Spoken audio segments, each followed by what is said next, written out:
Assalamualaikum warahmatullahi wabarakatuh dan salam sejahtera. Sebelum lidah menutur kata, sebelum bibir menutur bicara, izinkan saya memperkenalkan diri terlebih dahulu. Saya Nurin Najwa binti Abdullah, merupakan murid tahun 5 dari Sekolah Kebangsaan Perempuan Bukit Kuda. Antara buku yang berjaya menambat hati saya ialah Surat Ibu dari Penjara karya Ummu Hani Abu Hassan, Miss Genius Matematik karya Haryani Kamilai, Projek Diet karya Ain Maisarah, Sayur karya Azlan Ismail, dan yang terakhir Miss Obses Sejarah karya Haryani Kamilai. Bagi resensi buku pada hari ini, saya memilih buku berjudul Miss Obses Sejarah karya Haryani Kamilai. Haryani Kamilai merupakan seorang penulis novel remaja yang dilahirkan pada 20 Disember 1979 di Kuala Lumpur. Beliau merupakan pemegang ijazah Sarjana Muda Sastera dari Universiti Malaya. Miss Obses Sejarah ini telah dicipta untuk memberi kesedaran tentang betapa pentingnya subjek sejarah dalam kehidupan harian. Buku ini diterbitkan oleh Bukit pada 2022 dan mempunyai 9 bab. Buku ini mempunyai 120 helaian muka surat. Buku ini sangat sesuai untuk dibaca oleh remaja sekolah ataupun murid sekolah rendah. Kandungan buku ini diceritakan dengan gaya santai dan dalam bentuk penceritaan yang menarik, membuatkan kita lebih memahami isi yang ingin disampaikan. Murid-murid sekolah pada masa ini juga sudah kurang kesedaran tentang betapa pentingnya mata pelajaran sejarah. Justru, penceritaan menarik yang telah dibawakan oleh penulis dalam karya ini pasti dapat meningkatkan kesedaran dan cinta terhadap negara Malaysia yang tercinta. Perkara utama yang paling menarik ialah editornya yang sangat kreatif dalam berkarya sehingga kulit muka hadapannya sangat mirip dengan judulnya, Miss Obses Sejarah.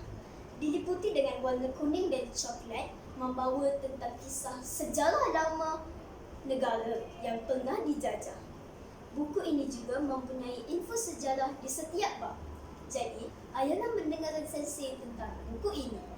Miss Obses Sejarah mengisahkan tentang seorang pelajar perempuan bernama Emma yang sangat meminati mata pelajaran sejarah. Dia sangat tekun dalam kelas jika Puan Sunita, guru mata pelajaran sejarahnya, sedang menerangkan tentang mata pelajaran itu. Dia bukan sahaja dapat skor dalam peperiksaan bagi mata pelajaran tersebut, malahan dapat menceritakan semula tentang setiap kisah sejarah yang telah dibacanya kepada rakan-rakannya.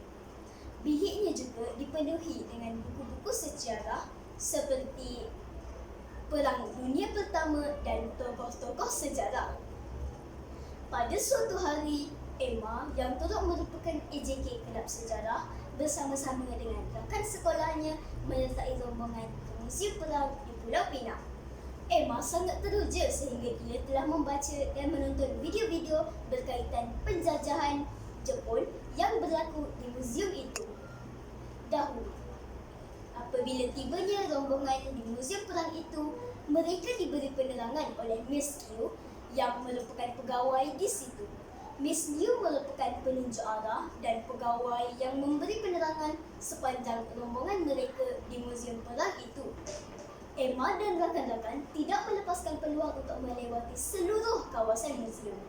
Mereka memasuki sebuah terowong sempit yang sangat gelap dan dikatakan di terowong itu merupakan tempat simpanan but-but yang dipakai oleh tentera Jepun serta peluru dan senjata mereka. Namun, terdapat juga terowong kedua yang mempunyai jarak sebanyak 7 meter dan tangga besi berketinggian 9 meter. Namun, terowong kedua itu tidak diizinkan untuk masuk kerana faktor keselamatan pelajar. Namun, ada juga bisikan pelajar yang tidak berpuas hati. Tak syoklah ikut jalan biasa. Saya nak cuba masuk dalam terowong ni. kata Emma. Keluhan Emma disambut murni oleh rakannya yang sukakan cabaran, Wani. Mereka berdua masuk ke dalam terowong kedua tanpa pengetahuan rakan-rakan dan guru mereka. Malah, Wani mula membuat siaran langsung melalui akaun TikTok miliknya.